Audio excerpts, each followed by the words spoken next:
চলে এলাম আমি অপরাজিতা, গল্প সমাহার বাই অপরাজিতা চ্যানেল থেকে। আশা করি ভালোই আছেন আমার শ্রোতা বন্ধুরা। অনেকদিন পর আজ আপনাদের কাছে এলাম নতুন কিছু পড়বার জন্য। আজ পড়ছি নবনীতা দেবসেনের একটি নিবন্ধ, বুঝি কালান্তরে যাবে। সঙ্গেই থাকবেন। জগতে আনন্দ যজ্ঞে কি সবারই নিমন্ত্রণ থাকে? মহাকবি মহত্ব করে যাই বলুন, থাকে না। আনন্দযজ্ঞে চিরন্তন গেস্ট হচ্ছে কন্ট্রোল। শর্ট লিস্টেড হতে হয়। আর যজ্ঞ মানেই আগুন আর আহুতি। হবি চাই, হবি। আনন্দযজ্ঞ তো সোজা ব্যাপার নয়। সর্বস্ব মেধের ঘোড়া ছুটিয়ে বেরিয়ে পড়তে হবে, আঁটি গাঁট ছিঁড়ে। জীবনে যদি কখনো দয়া করে আঁটো গাঁটগুলো খুলে দেয়, তবেই না বেরিয়ে পড়া সম্ভব। আর সেইটাই হলো জগতের মহাযজ্ঞে যোগ দেবার আমন্ত্রণ। তবে হ্যাঁ, জগতের যজ্ঞভূমিতে যার একবার ডাক এসে যায়, সংসার সুখের পংক্তিভোজে তার কিন্তু আর নিমন্ত্রণ থাকে না। সে তখন আলাদা প্রাণী। যদিও গায়ে নেই কোনো লেবেল আটা, তবুও কেমন করে যেন সবাই বুঝে যায় ওর জামার নিচে ডানা আছে, ও ভিন্ন প্রাণী। তুমি নিজে যদি মনে করো তুমি মুক্ত প্রাণী, তোমাকে বদ্ধ প্রাণী করতে পারে হেন সাধ্য কিন্তু কারণ নেই। জ্ঞান হয়ে স্তব বাড়িতে শুনে আসছি খুকুটা বড় জংলি, বড্ড অসভ্য, কেমন খ্যাপাটে যেন। এতদিনে টের পেয়েছি জংলি হওয়াটা কিছু অন্যায় নয়। সবাই কি আর সভ্য হতে পারে? সবাই তো আর গৃহপালিত জীব হয় না। কেউ কেউ বন্য প্রাণীও হয়। তাদের বন চাইই চাই। আমি বুনো তো বুনোই। কিন্তু তোমার বনটা কোথায়? এই তো বুকের ভেতরে, কিন্তু অভয়ারণ্য। ও যিনি আগলে রাখার তিনি ঠিকই আগলে রাখেন। ভ্রমণ মানে কি পালানো, নাকি ভ্রমণ মানে ফিরে আসা? আমার কাছে ভ্রমণ মানেই ঘর বসত, শেকড় খোঁজা। ভ্রমণ চলে যাওয়া নয়, ফিরে আসা। প্রতিদিন প্রতিদিন এই যে চলে যাওয়া, এই যে হারিয়ে যাওয়া, ফুরিয়ে যাওয়া, প্রতিদিনকার এই খরচ হয়ে যাওয়া থেকে নিজেকে একটু করে বাঁচানো। জমার ঘরে একটুখানি তোলা, 2 চামচে আমি, আমাকে নিজের মতো করে দেখা। ভ্রমণ মানে নিজের সঙ্গে দেখা, নিজের হাতটি ধরে নিজের মুখোমুখি বসা। কি নবনীতা, কেমন আছো? দিন কাটছে কেমন? সুখেও নয়, দুঃখেও নয়। তবে হ্যাঁ, যেমন কথা ছিল তেমনটি কাটছে না। কেমন ধারা কথা ছিল কি জানি, কে জানে। তবে এমন ধারা নয়। দিন যাচ্ছে, দিনও যায়। বিষাদে? বিষাদ বড় বিপুল শব্দ। বিষাদ হলেও তো ভালোই ছিল। তুচ্ছতায়, তুচ্ছতায় দিন কেটে যায়। কি অবহেলায় সূর্য ওঠে, কখন যেন ডুবে যায়। নিজেই নিজের কাঁধে হাত রাখি, বলি, চিয়ার আপ ওল্ড গার্ল, বুঝি কালান্তরে যাবে। ছাড়পত্র চাই? অথচ এমন কথা ছিল না, ছিল না এমন কথা। নেমন্তন্ন চিঠি তো পেয়েছিলুম, কিন্তু ভোজ ঠিক জমল না। ভুল ঠিকানায় পৌঁছেছি কি, ভুল পংক্তিতে বসে পড়েছি কি, নাকি আমি ভুল মানুষটা? কি জানি, কে জানে। পায়ে যেন বেড়ি বাঁধা, গলায় যেন ফাঁস। কেবল ইচ্ছে করে বেরিয়ে পড়ি, দৌড়ে চলে যাই, একটু ছুটে বেড়াই। ছোটবেলায় পড়তে পড়তে আমার ইচ্ছে করত একটু স্কিপিং করে নেবার। বারান্দায় গিয়ে একটু লাফিয়ে আসতুম তখন। কে জানতো এখনো সেই ইচ্ছেটা এমন করে থেকে যাবে বুকের মধ্যে? কে জানতো মধ্যদিনের রোদে যে বুকের ভেতরটায় এমনি দারুণ খরা লাগবে? কে জানতো জ্বলে যাবে মাঠ কে মাঠ, সাধের বীজ ধানও পুড়ে লাল। ভ্রমণ আমার বৃষ্টি। কিছুদিন না বেরোতে পারলে আমার মনে হয় গাছ পাথর হয়ে যাচ্ছি। তুমি জানতেও পারবে না চলমান জগৎ কখন তোমাকে চিরে চ্যাপ্টা করে রেখে যাবে। তুমি খাচ্ছ, দাচ্ছ, চাকরি করছো, ভাবছো বুঝি দিব্যি বেঁচে আছো। কিন্তু যারা তোমার কাছাকাছি আসবে, তারা মরা মানুষের বাসি গন্ধ পাবে। ঘুরে যে বেড়ায় তার গা থেকে কিন্তু তাজে ঘাসের মতো টাটকা জীবনের সুরভি বেরোয়। ভ্রমণ জীবনের লবণ আর লাবণী। মানুষ না হয়ে সাপ হলুম না কেন যে, তাই ভাবি। বছর বছর দিব্যি খোলস পাল্টানো যেত, এ খোলসটা আর যে সহ্য হচ্ছে না। কিন্তু ছাড়ি কেমন করে? প্রতিটি ভ্রমণে একটু করে খোলস ছাড়ার চেষ্টা, একটু মুছে যাওয়া, একটু ফিরে হওয়া, কিছু রিফর্ম, একটা নবপ্রজন্মের প্রয়াস, এক একটি মৃত্যুর পরিবর্তন। ভ্রমদাতুর একটু অর্থ, জরায়ুর মধ্যে নবীন প্রাণের স্পন্দন জেগে ওঠা, সেই মানেটাই আমার সবচেয়ে যথাযথ মনে হয়। আর ভ্রম ধাতু থেকেই বিভ্রম, সেটাও অভ্রান্ত। আমার কাছে ভ্রমণ একটা যৌগ, কিছুটা ভ্রম, বাদবাকিটুকু রমণ। দুয়ে মিলে আমার ভ্রমণ। সাধে সাহেবদের জন্য এত মায়া হয়? ওরা তো ভ্রমণ করে না, আহা, করে ট্রাভেল। আর ট্রাভেল করে মরবো কেন, হাতের কাছে এমন প্রমাণ থাকতে? ট্রাভেল আর ট্রাভেল একই শব্দ, উৎপত্তি ত্রাভাই থেকে, অর্থাৎ পরিশ্রম। ওরা ভ্রমণের মধ্যে দেখেছে খাটাখাটুনি, শ্রমণীয় দিকটা, আর আমরা রমণীয় আর ভ্রমণীয়টুকু। আরে আজ না হয় সাহেবরা এত ঘোরাঘুরি শিখেছে, আগে কি তাই ছিল? গুরুদেব সক্রেটিস বলে যাননি কি, একটা পাহাড় দেখো, একটি নদী, এক সমুদ্র, সেই যথেষ্ট। ছি গুরুদেব ছি, এটা জ্ঞানীর যোগ্য উপদেশ কি হলো? আর প্লেটোকেও বলিহারি চাই। তিনি বিধান দিয়ে গেছেন 40-এর নিচে কাউকে দেশের বাইরে পদার্পণ করতে দেওয়া উচিত নয়। এই সেদিনও অ্যাডাম স্মিথ সাহেব পর্যন্ত বলেছেন অতি অল্প সময়ের মধ্যেই ভ্রমণ মানুষকে নষ্ট করে ফেলে, তাকে বেপরোয়া, অহংকারী, উড়নচণ্ডে আর দায়িত্বহীন করে দেয়। স্বভূমে থাকলে যা ঘটত না। কথাগুলো অবশ্য মিথ্যে নয়, খুব সত্যি, হাড়ে মজ্জায় খাঁটি। আমি তার জ্যান্ত প্রমাণ। সাধে আর কালাপানি পার হতে বারণ করতেন পণ্ডিতেরা। ভ্রমণে হাত পাগুলো লম্বা হয়ে যায়, বুকের ছাতিটা হয় চওড়া। প্লেটো যে 40-এর পর বেরুতে অনুমতি দিয়েছিলেন, সে কি আর না বুঝে? তখন মানুষ বাড়তির দিকে নয়, কমতির দিকে যায়। তখন মানুষ ছোট ছোট অভ্যেসের দাস, ছোট ছোট লাভ লোকসানের আরামায়েশের দাস। দাস আর পালাবে কোথায়? যাক না। কিন্তু 40-এর আগে যার পা লম্বা হয়েছে, সে 40-এ পা দেয়ই না, তার পা আর বয়সের গণ্ডিতে ধরাই দেয় না। যেমন আমার বাবা। আমার বিশ্বাস হয় না বাবার কোনোদিন 40 হয়েছিল। তাহলে কি আমরা পারতুম অমন পরমাশ্চর্য শুভক্ষণে বিলেত রওনা হতে? এ বিষয়ে সম্ভবত আমরা বাঙালির ইতিহাসে ঠাঁইটা পাবার যোগ্য। বিলেত যাওয়ার ঠিক, বোম্বেতে জাহাজ ধরব, train booking, hotel reservation complete. এমন সময়ে শুভার্থীরা আছড়ে পড়লেন। সর্বনাশ হয়েছে। মঘা, অশ্লেষা, ত্রহ স্পর্শযোগ প্লাস বৃহস্পতিবারের বারবেলা, এতগুলো একসঙ্গে নিষ্প্রয়োজন। যে কোনো একটাতে যাত্রা নাস্তি। বাবা থামবেন তাতে? বললেন, আগে বরং বোম্বে মেলটা থামাও, সবাই একসঙ্গে পরে ট্রেনে যাব। অতএব লগ্ন দেখে শুনে মঘা, অশ্লেষা, ত্রহস্পর্শ, বারবেলা, যাত্রা নাস্তির শুভ মুহূর্তে বাবা সপরিবারে 7 সমুদ্রের পাড়ে রওনা হলেন। গলায় গোড়ের মালা পরে হাসতে হাসতে জানলা দিয়ে মুখ বাড়িয়ে বললেন, তোমরা বাবু একটু সাবধানে বাড়ি যেও, দিনক্ষণ নাকি সুবিধের নয়। আজকাল যারা বিলেতে আমেরিকায় যায়, তারা শুধুই বিলেতেই যায়, সমুদ্রযাত্রা তাদের কপালে জোটে না। সে যেতুম বটে, আমরা যাচ্ছি তো যাচ্ছি, যাচ্ছি তো যাচ্ছি, পথ আর ফুরোয় না। 21 দিন 21 রাত্রি পায়ের তলায় ঢেউয়ের দোলা, হাঁটুর ছন্দই পাল্টে যায় মানুষের।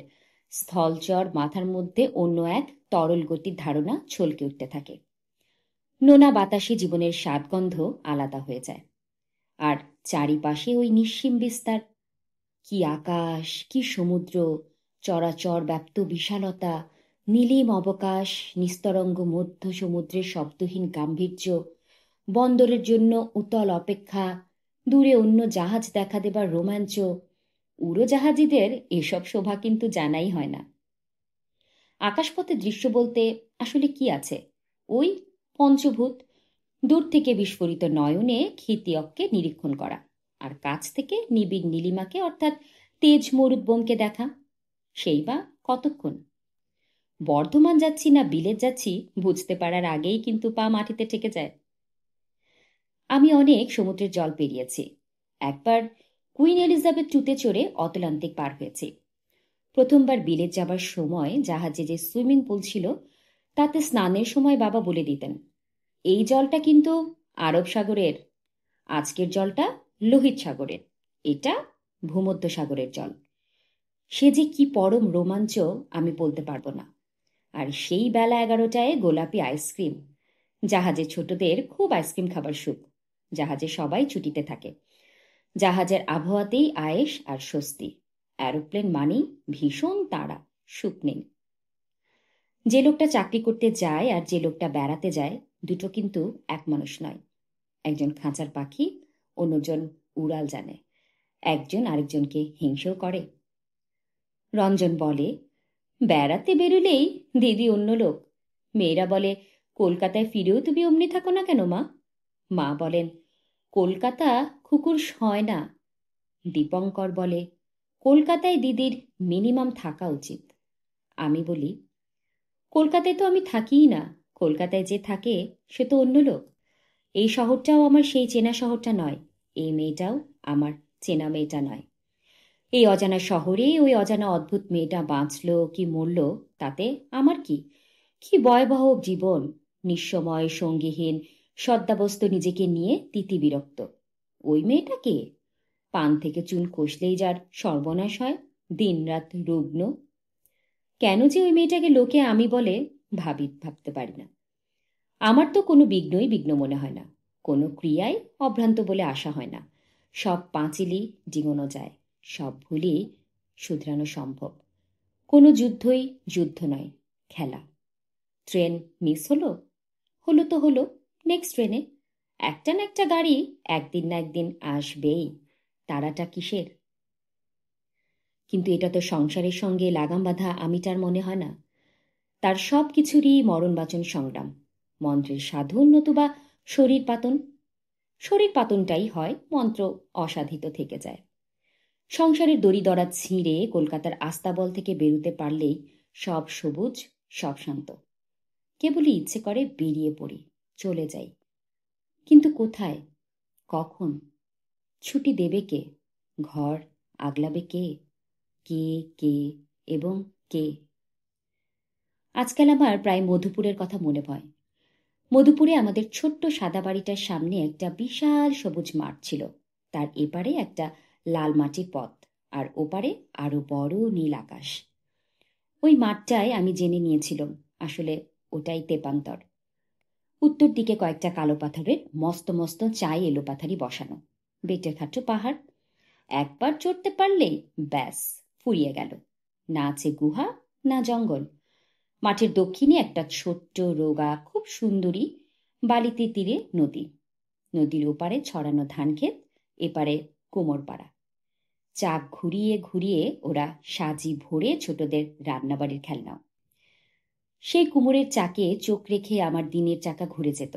সন্ধে আর শীত নেমে আসতো রোগা নদীতে ক্ষুদো রূপলি মাছদের গায়ে রাঙা সোনা গলিয়ে। সোয়েটারের ওপর কোট চড়াতে বাড়ি ছুটতাম।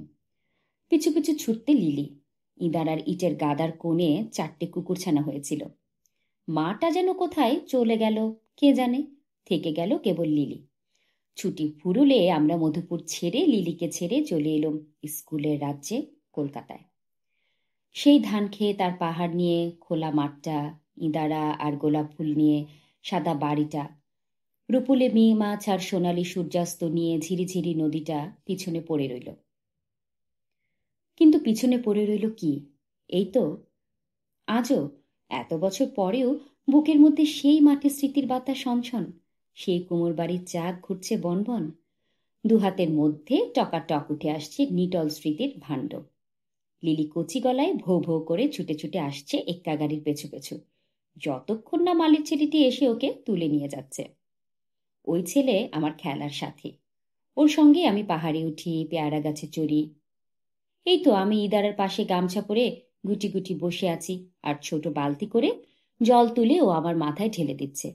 শীতের ভয়ে আমার যতই কাঁপুনি ওর ততই হাসি। ওর হাতে সবসময় একটা ছোপটি থাকে, তাই দিয়ে পেরে দেয় বুনো কুল, উঁচু ডালের পেয়ারা। কিন্তু ওর নাম কি? গলায় মাদুলি বাঁধা, রুক্ষ চুল, ওই ছেলেটার নাম কি? এই ছেলে, তোর নাম কি রে? রেলগাড়ির ঝাঁকুনিতে এক্কা গাড়ির ধুলোয় স্টেশনের হাঁকটাকে আমার মনের তার বাঁধা, শরীরেরও বাঁধা। ট্রেনের মধ্যে ঘুম ভাঙিয়ে মা ঝাঁকুনি দিচ্ছেন।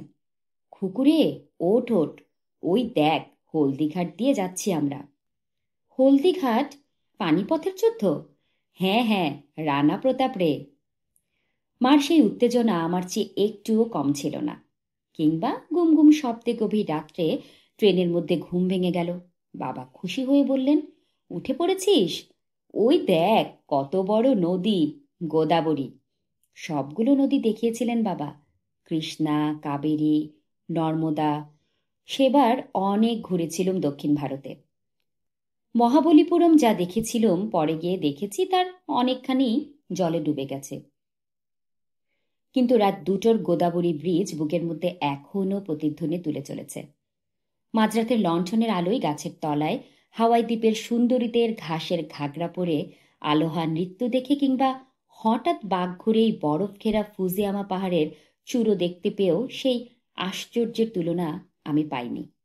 তবে হ্যাঁ, ছেলেবেলায় নালন্দা দেখে যে উত্তেজনা হয়েছিল, বড় হয়ে ক্রিট দ্বীপে গিয়ে ল্যাবরিনিথ দেখে তেমনই ছেলেমানুষই রোমহর্ষণ হয়েছিল আমার।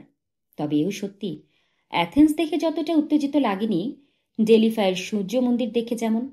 অপরূপ গ্রেস, তখন 9 মাসের শিশু পেটে। ইজিয়ান সমুদ্রে খুব সাঁতার কেটেছি মনের সুখে। 150 মাইল বাসে পাহাড় ডিঙিয়ে ডেলফাই গেছি। জাহাজে চড়ে গ্রিসের দ্বীপে দ্বীপে ঘুরেছি।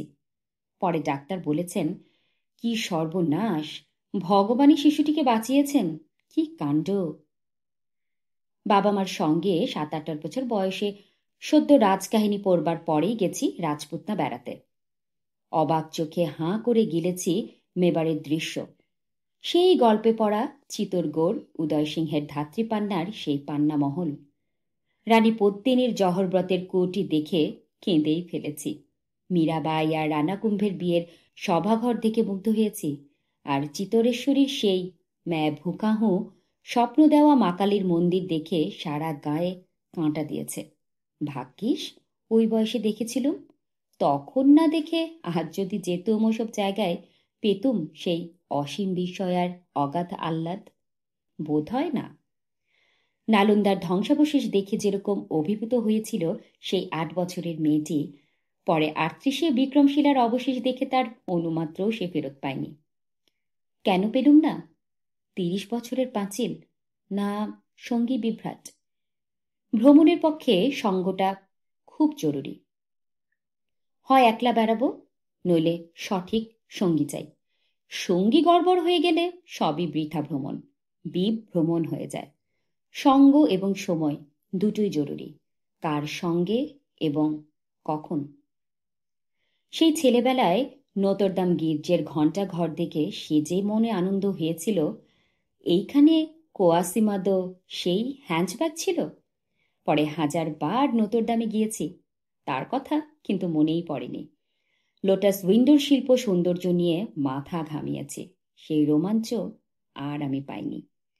তবে 12 বছর বয়সে ব্রিটিশ পার্লামেন্টে চার্চিল আর অ্যাটলি সাহেবকে দেখেছি। ভেবে আজ যতটা তীব্র রোমাঞ্চিত হই, যেদিন দেখি সেদিন কিন্তু তা ঘটেনি। বরং বাবা মার উপরে দারুণ রাগ হচ্ছিল। কি দরকার ছিল আমাকে শাড়ি পরিয়ে বড় মেয়ে সাজিয়ে ভেতরে ঢোকানোর? বোরিং যত সভা চলছে রাজনীতির। চুরুট মুখে মোটা চার্চিলকে চিনতে পেরেছিলাম সহজেই, কারণ অনেক ছবি যে আমি দেখেছি তার। ওই যা 1 মিনিটের জয়ের সুখ। অ্যাটিলকে চিনতেই পারেনি, বাবা দেখিয়ে দিলেন। খিদে পেয়েছে, জল খাবো, বাথরুমে যাব ইত্যাদি বহুত বলে বলে তবেই সেখান থেকে বের করতে পেরেছিলাম বাবা মাকে। তেমনই বিরক্ত লেগেছিল একটা দীর্ঘ শবযাত্রার পেছু পেছু যেতে। গোল্ডার্স গ্রিন কবরখানে গিয়ে সেই সবাধারে বাবা মা আমার মালাও দিলেন। যিনি মারা গেলেন পরের সপ্তাহেই বাবার সঙ্গে তার অ্যাপয়েন্টমেন্ট ছিল। বুড়োর নাম বার্নার্ড শ। ভ্রমণ আমার জীবনে বারে বারে নানাভাবে এসেছে। নানা নবনীতাকে উদ্ঘাটিত করেছে আমার ভিতরে। তবে বাল্যে কৈশোরে বাবা মার সঙ্গে সেই যে বেরিয়েছি, পরে অমর্ত্যর সঙ্গেও প্রচুর ঘুরেছি, কিন্তু দুটো আনন্দের জাত কিন্তু একেবারেই আলাদা। অমর্ত্যর সঙ্গে ঘোরার মধ্যে কোথায় যাচ্ছি তার চেয়েও আমরা দুজনে কোথাও যাচ্ছি, এটাই কিন্তু বেশি আনন্দের ছিল। উনি খুব ব্যস্ত মানুষ, সময় করে বেড়াতে বেরোতে পেরেছেন, এটাই মস্ত ব্যাপার। বাবা মাকে তো আলো বাতাসের মতো নিঃস্বপ্ন অধিকারে পেয়েছি, তাদের সঙ্গে গেলে দ্রষ্টব্য স্থানটিতেই তাই মনোযোগ করেছে বেশি। অমর্ত্যের ট্যুরিস্ট স্বভাব তেমন নয়, ফটো তোলা, ঐতিহাসিক স্থল দেখা এসব একদম পছন্দ হতো না। ওর উদ্দেশ্য রিল্যাক্স করা, ছুটি উপভোগ। আমার আবার বাঙালির মতন আদেকলে স্বভাব, গির্জে, মিউজিয়াম, প্যালেস এসবেও খুব লোভ। বোধহয় ছেলেবেলায় বাবার মার সঙ্গে অত ঘুরে বেরিয়েই এই বেড়ানোর নেশাটা রক্তে ঢুকে গেছে। বাল্যের নিত্য নতুন বিস্ময়ের তুলনা নেই। সেই ইঁদুর ছানার আলমারির কোণটি দেখেই ওরে বাবা, পৃথিবীটা এত বড় নাকি বলার মতো অবস্থা হতো। রাজগীরে জরাসন্ধের পাহাড় দেখিয়ে যেমন লেগেছিল, তারপর তো দেখলুম লোহিত সাগরের জল মধ্য সমুদ্রে সত্যিই বেশ লালচে। দেখলুম সুয়েজ খালের হালকা সবুজ জলের তলা থেকে মিশরীয় ছেলেরা কেমন ডুব দিয়ে পয়সা কুড়োচ্ছে। গঙ্গা নদীতে ঝাঁপানো বাঙালি ছেলেদেরই মতন ভূমধ্যসাগরের নীল জল, চির বিক্ষুব্ধে বে অব বিস্কে। সব পেরিয়ে শেষে যখন টিলবেরি ডকে পৌঁছে টেমসের বুকে এসে থামলুম, তখনই কি বিশ্বাস হতে চায় এটাই বিলেত? কি হতাশে না হয়েছিলুম টেমস নদী দেখে। এই তবে লন্ডন ব্রিজটা মন্দ লাগেনি, তবু ভালো, বিলেতের ছবির মতোই দেখতে। সহজে কিন্তু বিশ্বাস হতে চায় না। বিশ্বাস কি হতে চায়? যেমন জাহাজে টেকে দাঁড়িয়ে ঝাঁকিয়ে ঝাঁকিয়ে উড়ুক্কু মাছকে উঠতে দেখেছি। এখানে জল ছেড়ে শূন্যে লাফিয়ে উঠছে, একটুক্ষণ বাতাস কেটে ফের ওখানে ঝাঁপিয়ে জলে পড়ছে। সচক্ষে দেখার আগে বইতে পড়েছি উড়ুক্কু মাছের কথা, ঠিক বিশ্বাস করিনি। মাছ আবার ওড়ে? হুম। তেমনি বইতে যতই পড়ি না কেন, সত্যি যে চোখে কোনোদিন নিশীথ রাতের সূর্য দেখতে পাবো তা কি ভেবেছি? সূর্য ড্যাব ড্যাব করে চেয়েই রইলেন, পাটে নামার নামটি নেই। ঘড়িতে সন্ধে পেরিয়ে মাঝরাত্রির হয়ে গেল, সূর্য আর ডোবে না। ঘুমোবো কি করে? রাতই যে হচ্ছে না। শেষে 12টা নাগাদ একটু সন্ধে সন্ধে মতন, গোধূলির মতন আলো হতেই মা মোটা মোটা পর্দা টেনে কম্বল চাপা দিয়ে শুয়ে দিলেন। শুয়েছি কি শুইনি, ঘুমিয়েছি কি ঘুমোইনি, বাবা চেঁচামেচি শুরু করে দিলেন। লেপ কম্বল টেনে ফেললে দিচ্ছেন গা থেকে। আপ আপ, গেট আপ, পশ পশ। লাফিয়ে উঠে ঘুম ঘুম চোখে জানলা দিয়ে তাকিয়ে দেখলুম কশ্যপ মুনির বংশধর রাত না পড়তেই দিবা করতে আসছেন। আকাশ জবা ফুল হয়ে নমস্কার করছে। বাবা বললেন, ঘড়িটা দেখ খুকু, ঘড়িটা দেখ। ডাবল শিটের কাচের পেছনে তখন উচ্ছৃঙ্খল কর্তার ভোর রাতে বাড়ি ফেরার মতন অসময়ে টলতে টলতে সূর্যিদেব উদয় হচ্ছেন। কবজিতে তখন রাত 2টো। যা নয় তাই। রাত বিরেতে এই কি অসরণ বল দেখি। টাইগার হিলে যেটা ভোর 4টায় ঘটে, ইউরোপের উত্তরতম প্রান্তের রেল স্টেশনে এসে ওস্লো থেকে নার্ভিক, নার্ভিক থেকে ট্রোমসো উজিয়ে গিয়ে সেই ঘটনাটি মাত্র ঘণ্টা 2 এগিয়ে নেওয়া। এই বই তো নয়, তার জন্য এত হাঁ পিত্তেশ, এমন দৌড়দৌড়ি। আরে ওই 2 ঘন্টাই যে মোক্ষম 2 ঘন্টা, যা রাতকে দিন আর দিনকে রাত করে ফেলেছে। আর ফিওর্ডো দিয়ে যেতে যেতে মেরু সমুদ্রে আইসবার্গ দেখা, ওহ কি যে সুন্দর! নীলচে সবুজে বরফের বিশাল চাই সবুজ জলে ভাসছে। বাবা বললেন, বিশাল আর দেখছিস কি, বেশিরভাগটাই তো জলের তলায় ডুবে। জাহাজ একবার একটির সঙ্গে ধাক্কা খেলেই ব্যাস, আমরাও ডুবটা পক্কা পাবো। আর জাহাজও তেমনি মায়ের লক্ষ্মী ছেলেটি হয়ে হাত ধরে ফুটপাত দিয়ে চলেছে, অর্থাৎ পাড় ঘেঁষে ঘেঁষে সাবধানে। পাড় কিরকম? যতদূর দেখা যায় সাদা বরফ ঢাকা জমিতে উঁচু উঁচু ঝাউ গাছ। ঝাউ গাছই কি তাহলে ছিল? কি জানি, ভূর্যও তো হতে পারে। আচ্ছা মা, এটাই কি উত্তর মেরু? ঠিক উত্তর মেরু না হলেও মেরু অঞ্চল তো বটে। কলকাতার স্কুলের মেয়ের পক্ষে হঠাৎ এই আবহাওয়ায় গিয়ে পড়া ঠিক রূপকথার মতো মনে হয়েছিল। আর যে নরওয়েজীয় শিশুগুলোর সঙ্গে আমার আলাপ হয়েছিল, একটি ভারতীয় ছোট মেয়েকে পেয়ে ওদেরও মনে হচ্ছিল বুঝি রূপকথার গল্পে ঢুকে পড়েছে। মার শাড়ি নিয়ে ওদের কি কৌতূহল, আমাদের গায়ের রং নিয়ে ওদের কি উল্লাস। শিশুরা তখন স্কুলে ইংরেজি পড়ত, গল্প করতে অসুবিধা ছিল না। এখন নিশ্চয়ই ভারতীয় দেখে দেখে তাদের চোখ ক্লান্ত। ইউরোপে আমি ৩ জীবনে ৩ রকমের ভ্রমণ করলুম। অমর্ত্যের সঙ্গে বেড়াতে যেতুম গাড়িতে, কখনো দক্ষিণ ফ্রান্স, রিভিয়েরা, কখনো ইটালি, কখনো জার্মানি, অস্ট্রিয়া, আর বারবার শুধুই প্যারিস। বেশ কদিন ধরে কোলন থেকে মেন্স পর্যন্ত রাইন ভ্যালি দিয়ে ঘুরেছি। রাইন নদীতে দুর্গের পর দুর্গ দেখতে দেখতে নৌকো বিহারও করেছি দীর্ঘ দীর্ঘ। ঘুরেছি রূপসী মোজেস নদীর ভ্যালিতেও, আঙ্গুর ক্ষেতের দ্রাঘা রসের রাজ্যে, কখনো সুইজারল্যান্ডের হ্রদে পর্বতে। আরেক রকমের ঘোরা এখন ঘুরি নিজে নিজে, জরুরি কাজের সুযোগে ফাঁক পেয়ে একটু ঘুরে নেওয়া।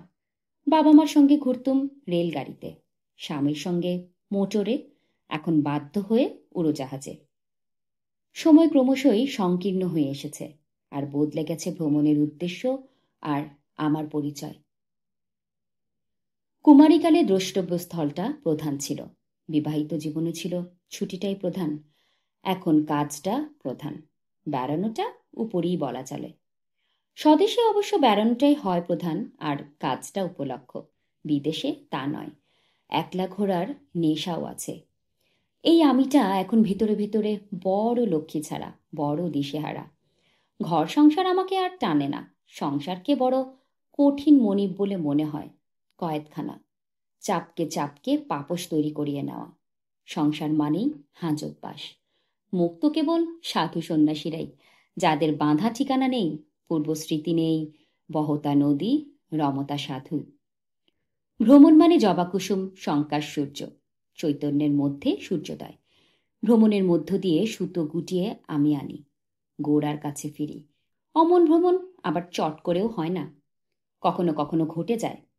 যেমন হয়েছিল গত বছর পুজোর সময়ে হরিদ্বারে, ঋষিকেশে। অথচ এবছর গ্রীষ্মে বহুত ঘুরেছি। প্রথম আয়ারল্যান্ড ভ্রমণ, প্রচুর অবিশ্বাস্য স্থান এবং মনুষ্য আবিষ্কার, যেমন চিনুয়া আচিবে, হোরহে লুইস বোর্হেস এবং অ্যান্টনি বার্জেসের সঙ্গে আলাপ। এই প্রথমবার রাশিয়া দর্শন, আবার আমেরিকা, আবার কানাডা। আরও মনুষ্য আবিষ্কার, যেমন কার্লোস ফুয়েন্তাস। একটানা ৩৪ ঘন্টা ধরে আকাশে উড়েছি, লম্বা চওড়া কিন্তু একটা ব্যাপার। কিন্তু গত বছর পুজোর ছুটির মতনটি আরাম কিন্তু হবে না, আকাশে সেই আলোই দেখা দেবে না আর। ঋষিকেশ, আহ ঋষিকেশ, আমার হৃদয়ের মধ্যে স্থিত থাকো। আমরি গঙ্গা, আমার রক্তস্রোতে প্রবাহিত থাকো। আর হিমালয়, তুমি থাকো আমার বিশ্বাসের গভীরে অবিচল। আমার বুকের ভেতরে যে কান আছে সেখানে বাজক ব্রাহ্ম মুহূর্তের সেই অশ্রুতপূর্ব দৈব নৈশব্দ, সেই প্রস্তুতি। সাধু নই, কিন্তু সংসারও কিন্তু আমাকে গ্রহণ করেনি। আমার মুক্তি তারায় তারায়। সত্যি সত্যি ভবঘুরে মেয়ে, যত্রতত্র ভোজনে আমার একটুও কিন্তু অসুবিধে নেই, এবং হট্ট মন্দিরে শয়নেও না। অথচ উড়নচণ্ডী এদেরই কিন্তু বলে, এবং ত্রিভুবনে উড়নচণ্ডী মেয়েদের কেউ কিন্তু ভালোবাসে না। তাদের নিয়ে কেউ কবিতাও লেখে না। তাদের চোখ যে পাখির নীড়ের মতো হয় না, পাখির উড়ন্ত ডানার মতো হয়। সব পথ যেখানে এসে ফুরোয়, সেখানে অপেক্ষায় থাকার কথা যে নারীর, এই মেয়ে সেই মেয়ে নয়। 1000 বছর ধরে যে পুরুষ পথ হাঁটেন, তিনি তো নারীকে সঙ্গে নিয়ে হাঁটেন না, নারীরই কাছে এসে থামেন। দুদণ্ডের শান্তি জল আছে যার আঁচলায়। শরৎচন্দ্রের তালপাতার পাখা আর গরম লুচিতে, বুদ্ধদেবের 8 ঘন্টা নারীর আলস্যে, ওই একই প্রতীক্ষার বাণী, আতিথ্যের বাণী। এতদিন কোথায় ছিলেন? কিন্তু মেয়েদেরও যে দীর্ঘ পথ হাঁটতে হয়, মেয়েদেরও যে ক্লান্তি নামে, দুদণ্ডের শান্তির তেষ্টা পায়, সে কথাটি কেউই খেয়াল করে না। ভ্রমণ আমার একক পথ চলার সেই শান্তি। নিজেই নিজের কাছে ভেসে উঠি একটা চরের মতন, যেখানে আশ্রয় নেওয়া যাবে। সত্যি, ছুটি কি আমাদের আছে? সে মেলে কেবল সন্ন্যাসে।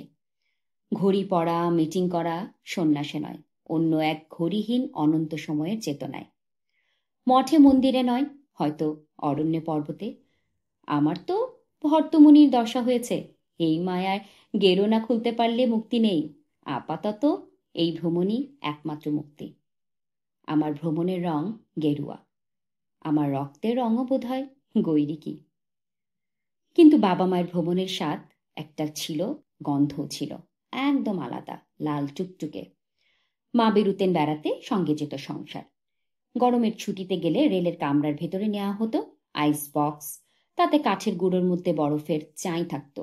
বরফের উপরে রাখা থাকতো পাকা আম, লাল লিচু, সাজা পান, মিষ্টি টিষ্টি এসব।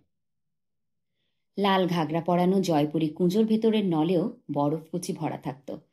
জলে লাগতো না বরফ, জল বরফ ঠান্ডা হতো। বরফের চায়ের উপর বন বন করে পাখা ঘুরত, ঘরময় ফিনফিনে বরফকুচির শীতলতা ছড়িয়ে পড়ত। সেই সঙ্গে পাকা ফলের সুবাস। মা খড়খড়ি নামিয়ে কামরা অন্ধকার করিয়ে দিতেন।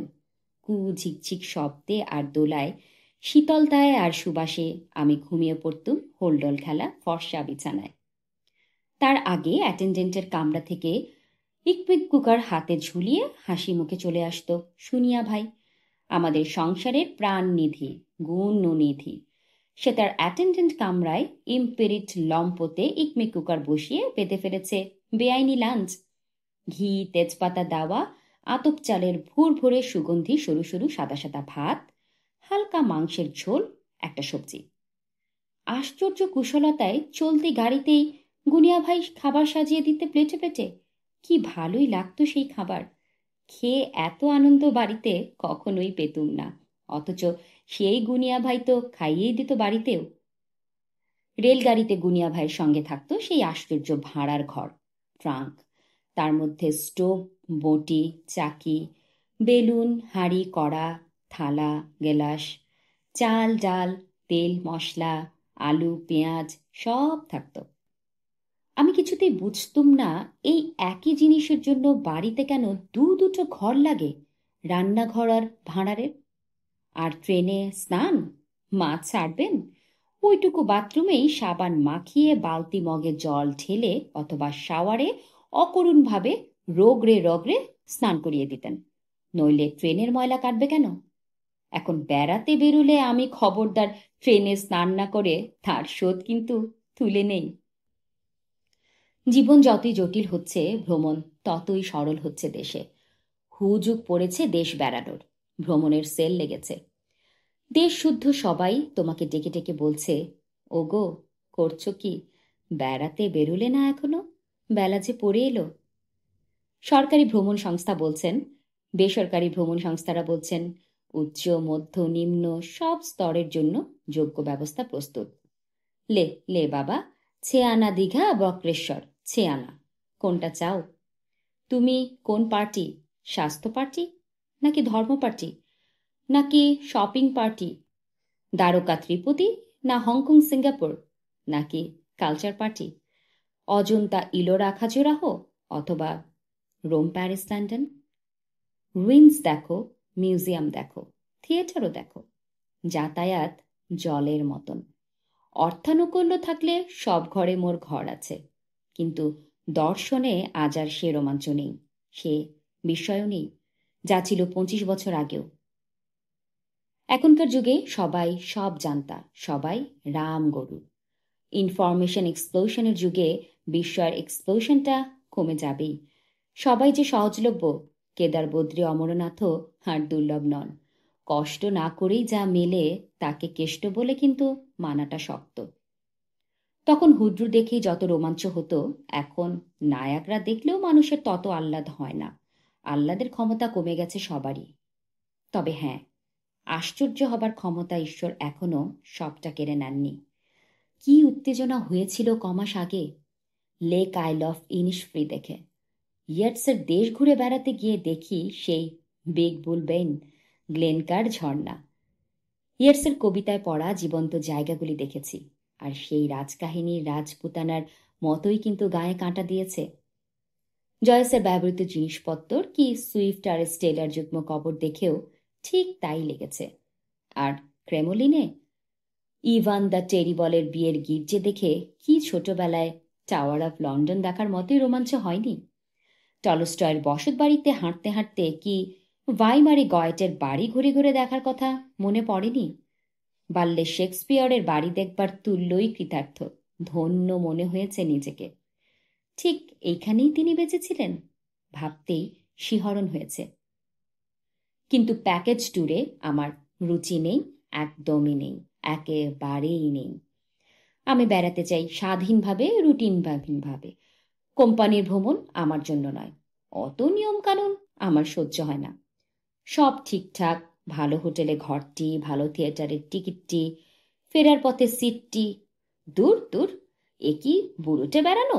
ওতে আবার মজা আছে নাকি? ঝুপ করে বেরিয়ে পড়বো, ধূপধাপ নেমে পড়বো, হুপহাপ লম্ফঝম্প মারবো, যখন খুশি গন্তব্য পাল্টাবো, টুক করে মার কাছে ফিরে আসবো। ঘরের মেয়ে ঘরে, কেবল একটু অন্যরকম হয়ে আসবো। যে মেয়ে যায় সে মেয়ে কিন্তু ফেরে না, একটুখানি রেখে আসে ধুলোবালিতে, আর অনেকখানি নিয়ে আসে নিঃশ্বাসে প্রশ্বাসে। প্রত্যেকটা যাত্রা আমাকে একটু একটু করে বদলে দেয়। সুন্দরবন ভ্রমণ এখন খুব ফ্যাশন দুরস্ত। কত কায়দার লঞ্চ যাত্রা আছে। আমিও একবার গিয়েছিলাম। সে যাওয়া একেবারেই অন্যরকম। গ্রামের পুজো দেখব বলে খুব ঝোঁক হয়েছিল। একটি ছেলের সঙ্গে চলে গিয়েছিলাম গোসাবা। সে ওই অঞ্চলে স্কুল মাস্টারি করে, সঙ্গে আমার সাঙ্গপাঙ্গ। ফেরার দিন ১৯ বার যানবাহন বদল করতে হয়েছিল, আর মোট ১১ রকমের যানে চড়ার সৌভাগ্য হয়েছিল এক যাত্রায়। কাদায় আছাড়গুলো ছেড়েই দিচ্ছি। বাচ্চারা কাঁদেনি, কিন্তু ঝামেলাও করেনি। ভাঙা জেটি থেকে তাদের যখন ১০ ফুট নিচের নৌকায় ছুঁড়ে ছুঁড়ে ফেলে দিয়েছি, অচেনা হাঁটুরেরা লুফে লুফে নিয়েছে, তখনও কিন্তু তারা ভয় পায়নি। কেবল মা জননীকে কে ছুঁড়বে এবং কে লুফবে, এইটে তাদের ভাবিয়ে তুলেছিল। পাগাড়ি, ডিঙি নৌকো, খেয়াতড়ি, সাইকেল ভ্যান, টেম্পো, বাস, হাঁটুরেদের নৌকো, স্টিমার, বাস, সাইকেল রিক্সা, রেলগাড়ি, ট্রাম, রিক্সা, ১১ রকমের যানে চড়ে আমরা এলুম সুন্দরবন থেকে হিন্দুস্তান পার্ক। বেরুবার সময় আকাশ ছিল বেঙুনি রঙের, সূর্য ওঠেনি। ফেরবার সময়ে মালার অকুল গাং ভাসাচ্ছে কোজাগরীর বেহিসেবি চাঁদ। যারা যান ট্যুরিস্ট লঞ্চে চেপে সারেঙের হাতের খানা খেতে খেতে, এসব কিছুই তারা কিন্তু জানতে পারবেন না। কাঁকড়া আর মিনি মাছ হাঁটা শুরু বের করা এঁটেল কাঁদা পেরোতে গিয়ে হাঁটু পর্যন্ত কাদায় গেঁথে যান না তারা। রোদ মাথায় হুডবিহীন টেম্পুতে দাঁড়িয়ে দাঁড়িয়ে দক্ষিণ ২৪ পরগনায় ছায়া সবুজ গাঁ গ্যারাম দেখেননি তারা। তক্তা আটা সাইকেল ভ্যানে বাবু হয়ে বসে ছাগলছানার সঙ্গে ভ্রমণ করেননি তারা। হঠাৎ দাঁড়িয়ে পড়ে কুড়ে ঘরে খই ভাজার শব্দ শোনেননি তারা। আঁচলে খই নিয়ে খেতে খেতে পথও চলেননি। গুণ টানতে টানতে নরেন মাঝি তাদের পার করে দেয়নি উজানের খাঁড়ি। ৮ ঘন্টার পথ পেরুতে ৩ ঘন্টা লেগে যাবার মজাটা কিন্তু তারা জানতেই পারেন না। বাঘে না ধরলে তারা টের পাবেন না ওটা সুন্দরবন না ডিজনিল্যান্ডের ট্রিপ একটা। অতি সুখে থাকায় আমার সুখ সহ্য হয় না। দুর্গাপুজো দেখতে গিয়ে উঠেছিলাম হ্যামিল্টনের বাংলোয়। যেই না গোসাবা বাজারে চায়ের দোকানে ছেলেটির সঙ্গে আলাপ হওয়া, আর সে বললে তার বাড়ি অনেক ভেতর দিকে, গ্রামের মধ্যে, খাঁড়ি বেয়ে নৌকো চেপে ২ ঘন্টার পথ। সেই চিংড়ির ভেরির কাছে বনের বাঘ সাঁতরে চলে আসে মানুষ ধরতে। যাবেন নাকি দিদি আমাদের গায়ে? অমনি নেচে উঠেছি, এক্ষুনি যাব, এক্ষুনি। রাত তখনই ৯:৩০। আর গ্রাম দেশে ৭টায় রাত নিঝুম। সেই রাতে ২ ঘন্টা নৌকায়, ১.৫ ঘন্টা পায়ে হেঁটে, বাচ্চা কাচ্চা সমেত ফুটফুটে জোছনায় হাসন্ত ধানকে তার ভাসন্ত শাপলা ফুলের ধার দিয়ে, ছায়া ছায়া বাঁশঝাড় আর নাম না জানা অন্ধকার গাছের তলা দিয়ে ৩-৪টে ঘুমন্ত গ্রাম পার হয়ে পৌঁছেছিলাম অতনুর বাড়িতে। রাত ২টোর সময় রবাহুত অতিথিদের সে কি যত্ন, কি আপ্যায়ন! চা, বিস্কিট, মুড়ি, নাড়ু। হ্যাঁ, জোয়ার দেখেছি বটে সেই রাত্রে। একই সঙ্গে জলে আর জ্যোৎস্নায় জোয়ার। নৌকো পথ ভুলে উঠে ঢুকে পড়েছিল জলে ঢাকা ডাঙায়। মাঝি নেমে পড়ে ঠেলে ঠুলে কখনো ধানক্ষেত থেকে, কখনো গেরস্তের উঠোন থেকে নৌকোকে ফিরিয়ে আনছিল নদীর জলে। কানা উচ্ছন্ন চরাচর ব্যাপে চন্দ্রালোকে ঝোপঝাড়, শাপলা শালুকগুলোকে রুশোর আঁকা ছবির ফুলপাতা বন জঙ্গলের মতো অবাস্তব দেখাচ্ছিল। কাছে বাঘ ডাকতে পারত, তার বদলে তীব্র তীক্ষ্ণ শীষ দিয়ে জ্যোৎস্না রাত্রি চিরে ফেলেছিল বাঘের মতোই এক রাত পাখি। গড়ান বাইন গাছগুলোর কপাল পর্যন্ত জলে ডুবে গেছে, বন্যার ছবির মতোই দেখাচ্ছিল। ফেরার সময় ছিল ভাঁটা। কামট ভর্তি খাঁড়িতে নেমে গুণ টানতে টানতে উজান বেয়ে নৌকো আনতে যান নিকলে গিয়েছিল মাঝির। জল নেমে গেছে অনেক নিচে। বাইন গড়ান গাছগুলোর উঁচু ডালে ফুল ফলের মতো ঝুলে আছে গেঁড়ি, গুগলি, শামুক। সে যে কি বিসদৃশ, কৃষ্ণের মুখে সিঁদুর কুমকুম লেগে থাকার চেয়েও বেশি। এবার বোঝা গেল হিমালয়ের মাথায় কি করে তিমির কঙ্কাল পাওয়া যায়। প্রাগৈতিহাসিক জোয়ার নেমে যাবার কাহিনী সেটা। বন্ধুরা বকে, এত লোক বেড়াতে যায়, তোর বেলায় যত অঘটন ঘটে কেন রে? তোরই ভিসা ফুরিয়ে যায়, তোকেই পুলিশে ধরে, তোরই বাক্স প্যাঁটরা খোয়া যায়, তোরই পাসপোর্ট, তোরই ট্রাভেলার্স চেক বই বারবার হারিয়ে যায় কেন রে? নিজের গাড়িটা না হয় অনবরত যত্রতত্র বিগড়ে ফেলছিস, কিন্তু তুই মার্কিনী রেলগাড়ি পর্যন্ত বিগড়ে ফেললে কেমন করে? কি করে ম্যানেজ করিস এত গন্ডগোল? বকুনি খাওয়া ছাড়া উপায় কি? সত্যি কথাই তো। সেবার শান্তিনিকেতন থেকে ফেরার পথে ল্যাংচা খেতে গিয়ে গাড়ির চাবি শক্তিগড়ে হারিয়ে গেল। কি করে ফিরলুম? অন্য একটা ফিয়াট গাড়ি দাঁড় করিয়ে তার চাবি দিয়ে স্টার্ট করে নিয়ে চাবি ফেরত দিয়ে ওই স্টার্টই বজায় রেখে রেখে যদ্দূর যাওয়া যায়। লেভেল ক্রসিংয়ে এসে নেক্সট ফিয়াট গাড়ি ধরে ওইভাবেই গাড়ি শুদ্ধ ছাত্রীদের এনে ফেলেছিলাম, কিন্তু ডানলপ ব্রিজ পর্যন্ত। এই অসামান্য কীর্তির জন্য কেউ একটা বাহাদুরি তো দিলই না, উল্টো চাবি হারানো নিয়ে খোঁটা দিতে লাগলো। অথচ চাবিটা কিন্তু হারালো খোকন। আর মার্কিনী রেলগাড়িটা কি আমি ভেঙে ফেলেছিলাম? শিকাগো টু সান ফ্রান্সিসকো যাচ্ছি। পথে এসে বরফ ঝড় হলো যে বুড়ো বুড়ো রেড উড ট্রি উপড়ে পড়ল রেল লাইনের উপর, আর ফেদার নদীর সেতু গেল ভেঙে। ট্রেন প্রায় পৌঁছে এসেছিল রসদ সংগ্রহের এক ঘাঁটির কাছে, তাই জল ফুরিয়ে গেল, খাদ্যও ফুরিয়ে গেল, সবার আগে চলে গেল বিজলি ব্যবস্থা। সে দুর্গতি কল্পনাতীত।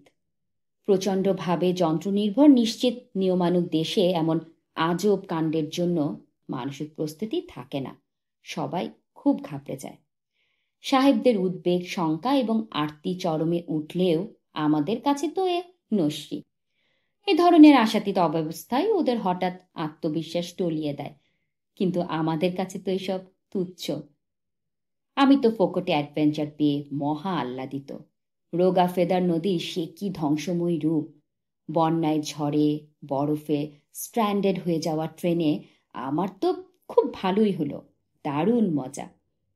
দিব্যি গীতার স্থিতধীর প্রতিমূর্তি নিরুদ্বেগ ওরিয়েন্টাল উইজডম হয়ে মহল্লাসে বসে আছি। একবার ফলতা ফোর্ট দেখতে ছানাপোনাদের নিয়ে গেছি, গাড়ি বেঁকে বসল। মুহূর্তেই জুটে গেল 200 কুচোস কাঁচা পরামর্শদাতা। বিশ্বজিতের মোটর গাড়িটাও এইখানে খারাপ হয়ে গেছিল। বিশ্বজিতের মোটর গাড়িটাও এইখানে কেমন জানি আটকে গিয়েছিল। বিশ্বজিৎ গাড়িটা সারালেন কি করে? সারায়নি, ঠেলতে ঠেলতে থানায় নিয়ে গেল। তবে তাই চলো। থানা 2 মাইল, পৌঁছলুম ঘন অন্ধকারে। গাড়ি উঠোনে রাখার বন্দোবস্ত করে পুলিশদের বললুম, এবার দয়া করে একটা লকআপে আমাদের জন্য একটু জায়গা করে দেবেন ভাই। লকআপে? লকআপে কেন? কোথায় থাকবো এত রাত্রে? বাচ্চা কাচ্চা নিয়ে সেফটির পক্ষে তো লকআপই শ্রেষ্ঠ, পয়সাও লাগবে না। হই হই করে উঠলেন পুলিশ অফিসারেরা।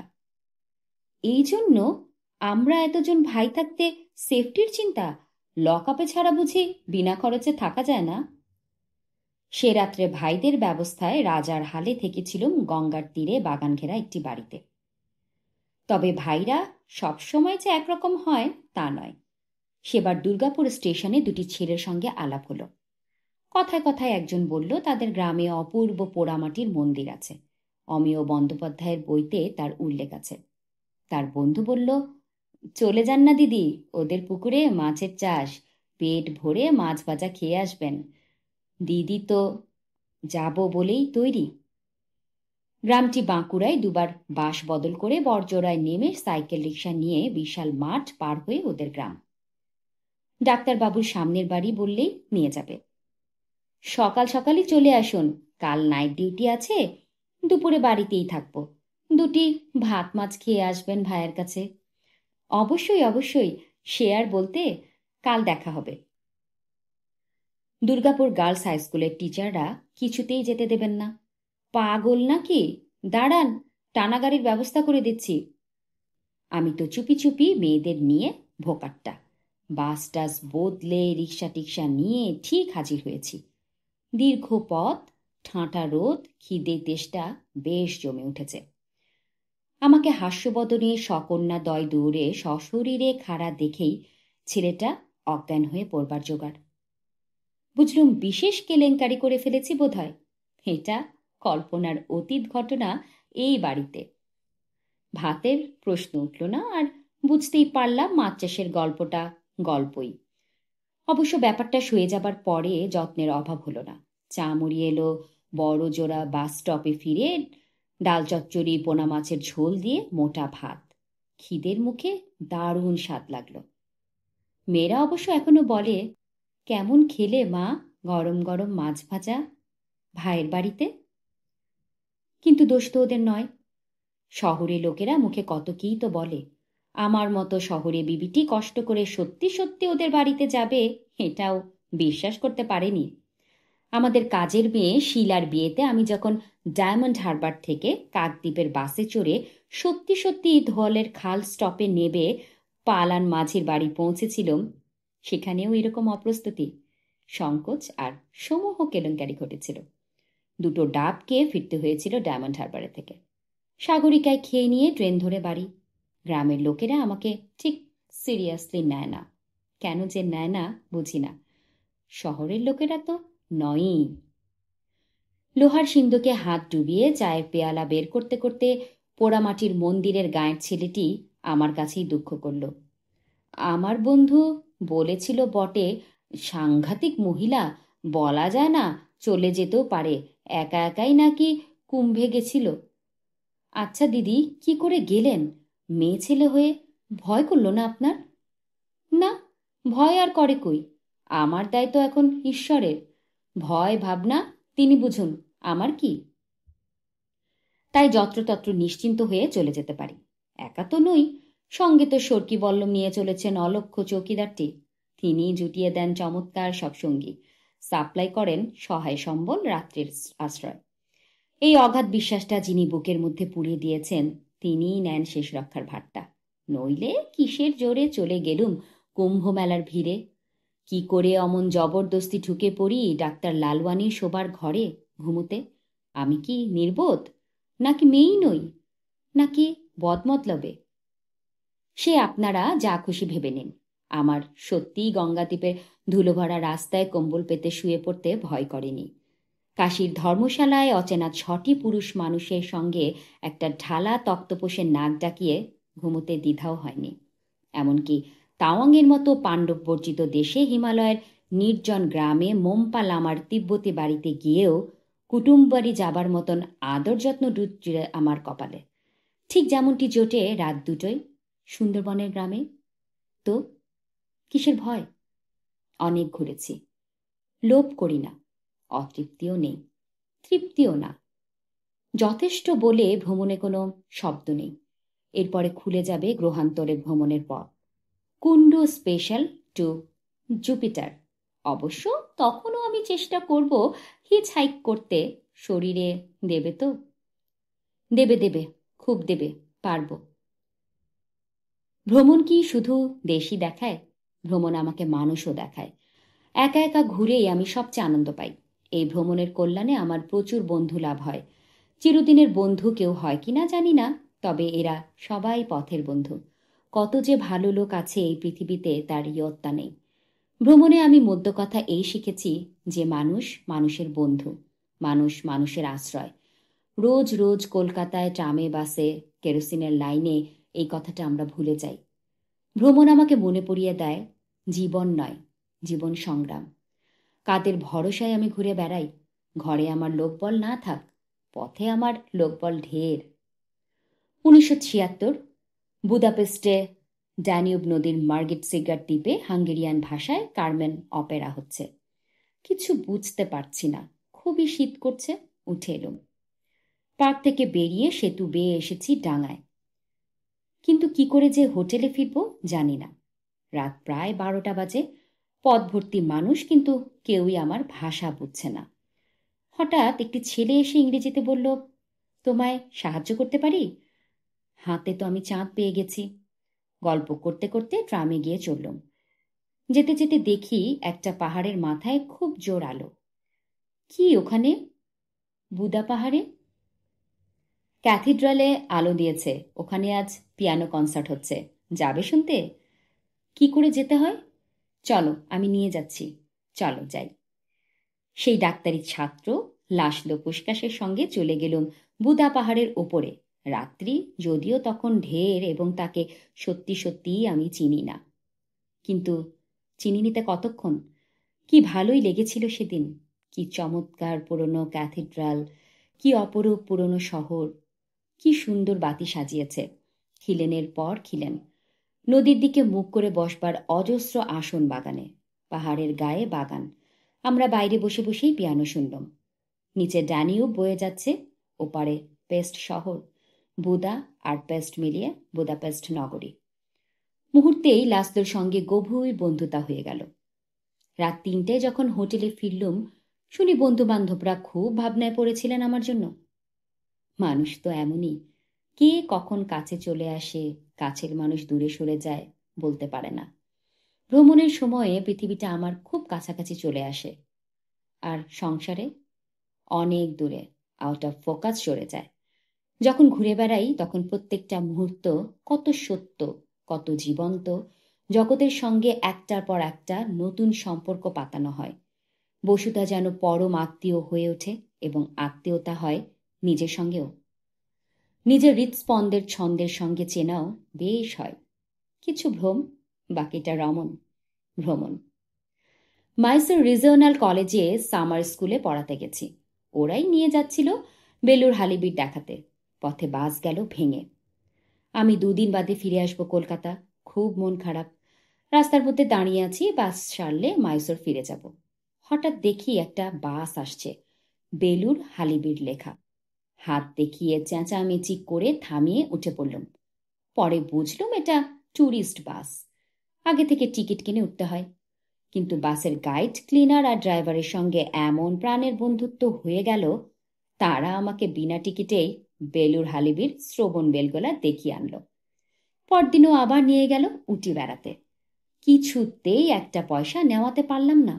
ওই যে সিস্টার ডেকে ফেলেছি আমরা, পয়সার প্রশ্ন উঠেই না। আরেকবার গন্তব্য ছিল পূর্ব জার্মানি। একের পর এক প্লেনের কানেকশন মিস করে পূর্বের বদলে পশ্চিম বার্লিনে গিয়ে পৌঁছলুম রাত 10:30টায়। ভোরবেলা পূর্ব বার্লিন এয়ারপোর্ট থেকে ভাইমারে প্লেন ধরতে হবে। এখন যাই কোথায়? হাতে মার্ক নেই। এয়ার টার্মিনালেও ব্যাংক নেই। শহরেও ব্যাংক সব বন্ধ। থাকবই বা কোথায়? টার্মিনালও তো বন্ধ হয়ে যাবে। বসবার জায়গাও আমি দেখছি না। ট্যাক্সি নিয়ে কোনো হোটেলে যাবার উপায়ও নেই। ট্যাক্সি ভাড়া দেবারও পয়সা নেই। পশ্চিম বার্লিনে তো আসবার কথাই ছিল না। ক্রিসমাসের আগের সপ্তাহ, জবর শীত, বৃষ্টি পড়ছে। হঠাৎ দেখি দীর্ঘ একটি ভারতীয় ছেলে। দৌড়ে গেলুম। আপনি ভারতীয়? ধরে নিন তাই। কেন বলুন তো? মহা মুশকিলে পড়েছি ভাই, সব খুলে বললাম। ছেলেটি বলল, চলুন সিস্টার আমার সঙ্গে, কিছু ভাববেন না। আমার স্ত্রী কন্যা আছে, আপনার থাকার অসুবিধে নেই। পথ থেকে নিয়ে গেল বাড়িতে। তার নাম আলম, দেশ লাহোর। পশ্চিম পাকিস্তানের ছেলে, আমাকে স্বস্তি দিতে বলেছে ধরে নিন ভারতীয়ই। কিন্তু যখন জন্মেছিলাম তখন তো লাহোর ভারতবর্ষেই ছিল, কাজেই খুব ভুলও বলিনি আপনাকে। আলম সলজ্জ মুখে বলেছে পরে। ভোররাতে 4টের সময়ে তার স্ত্রী ডরথি আমাকে তুলে দিয়ে চা খাইয়ে সঙ্গে করে নিয়ে বেরোলো। ফাঁকা ঘন অন্ধকার, ভয় ভয়, যানবাহন শূন্য, বৃষ্টি ভেজা বার্লিনের রাস্তায় জুতোর প্রতিধ্বনি তুলে ডরথি আর আমি ছুটতে লাগলাম। প্রথমে ভূগর্ভ রেলে চড়ে এক জায়গায় যাওয়া, সেখানে ট্রেন বদল করে আবার এক জায়গায়। এইখানেই বাস স্টেশন। বাস নিয়ে আমি যাব সোনাফেল্ড, পূর্ব বার্লিন এয়ারপোর্টে। দিনের প্রথম বাসটি ডরোথি আমায় ধরিয়ে দিল 5টার সময়। উঠিয়ে দেখি ওর মনে পড়ল আমার কাছে তো টাকা নেই। হাতে গুঁজে দিল এক মুঠো নোট, না গুনে। ডরোথি আলম আমার পুরো নামটা পর্যন্ত জানে না। পরে ওদের টাকা শোধ করেছি, কিন্তু অদ্ভুত করুণা অপরিশোধ্য। এমনও মানুষ হয়। তবু লোকে ভাবে আমি একা একা ঘুরি। চতুর্দিকে আমার পূর্বজন্মের সঙ্গী সাথীরা আছে না? কে বলেছে আমি একা? এতক্ষণ পড়ছিলাম নবনীতা দেবসেনের চমৎকার একটি নিবন্ধ, বুঝি কালান্তরে যাবে। আশা করি সঙ্গী ছিলেন আমার, এবং আগামীতেও সঙ্গে থাকবেন। ভালো থাকবেন সবাই এবং ভালো রাখবেন সবাইকে।